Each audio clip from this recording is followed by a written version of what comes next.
Dr. Kinga Recall.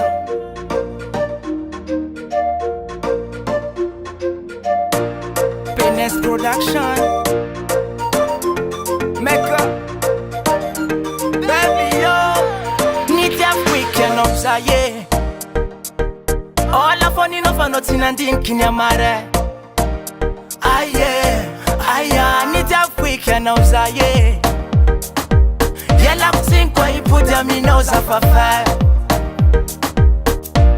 Yeah, yaranga tis fanga tanga timatamanga. Sa wanda tis ramatanga. Sa efa tuf kufit ka van. Sa efa chang zevo no manamtam. Yaranga tis fanga tanga timatamanga. Sa wanda tis ramatanga. Sa efa tuf kufit ka van. Sa efa chang zevo no manamtam. Sa fachanga no. Sa facha vita. Nanamtam na ilela bela dia zafatia Eva. Tia Eva zafatia ngano. Zafatia vita. Ekwam no mga mbwara senga za Eva. Tia Eva.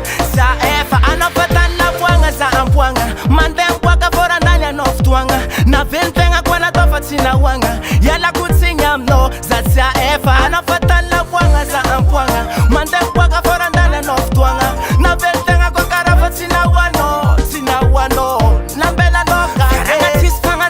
Matamanga za wanda tis ramatanga za efa tuf kufit ka van. Sa efa chang zevo no manamtam. Veranga tis fanga tanga timatamanga za wanda tis ramatanga za efa tuf kufit ka van. Sa efa chang zevo no manamtam. Za fachanga no.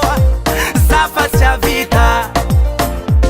Nanamtam na ilela bela dia za facha Eva. Tia Eva za fachanga no. Za facha vita. Ekwam no mga mbwara senga za Eva. Tia Eva. Tia Eva nita kweke na uzaye. Ola foni na fano tina din kinyamare. Baby yo nita kweke na uzaye. Low class man. Yala kusinkwa impuda mino za fafai. Zafafai. Zafachanga no. Zafacha vita. Nanamtam na ilela bela dia zafatia Eva. Tia Eva zafatia ngano. Zafatia vita. Ekwam no mga mbwara senga za Eva. Tia Eva. Tia Eva zafatia ngano. Zafatia vita. Nanamtam na ilela bela dia zafatia Eva. Tia Eva zafatia ngano. Zafatia vita. Ekwam no mga mbwara senga za Eva. Tia Eva. Tia Eva. Baby, nitiafkano kara fano tinanga wa. Baby yo Penesa Production. Mecca. Dr. Kinga Recall.